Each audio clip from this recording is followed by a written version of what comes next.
Ebikolwa by'okuwamba abantu byeriisa nkuuli naddala mu bitundu by'e Masaka. Abasajja babiri bagombeddwamu obwala lwa kuwamba bbujja ery'emyaka 2 ne bakanda nnyina w'omwana ono obukadde 4 n'ekitundu.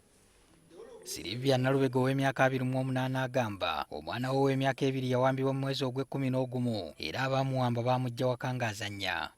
Nenoonya omwana n'abula nensikirira kale buli mikwano gyange yali ansanyira. Omukyalo ono yatandika okulanga ku bizindaalo eby'enjawulo era yalabirawo nga waliwo abamukubira okumutegeeza engeri gy'ayinza okufunamu omwana we.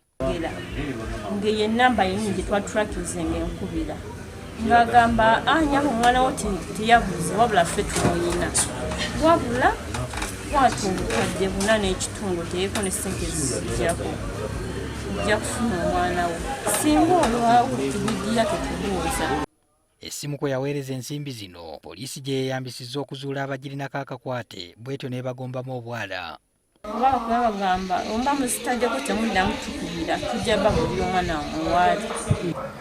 Twabakudde omwana oyo ow'emyaka 2 naye nga njagala okukubiriza abantu nti mu biseera bino eby'okujjaganya tubeere responsible. Wabula essimu abakwate bagyegaanye. Nagiwandiisiza mu mannya gange nagitunga bulungi. N'ennamba singa babeera bafunye data we layini yange basobola okufuna ennamba. Nkubira omuwala ono nga tannakitunda layini ate omwana n'agirekera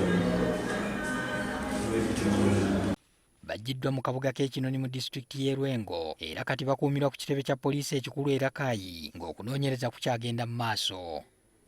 Ronald Boogere nga yakulira okunoonyereza ku buzzi bw'emisango mu bitundu by'obukiikaddyo ategeezezza nga bwe baliko ne we batuuse ku kunoonya omwana ow'emyaka 14 omulala eyawambibwa ku ssomero lya Kirinnya Vocational School.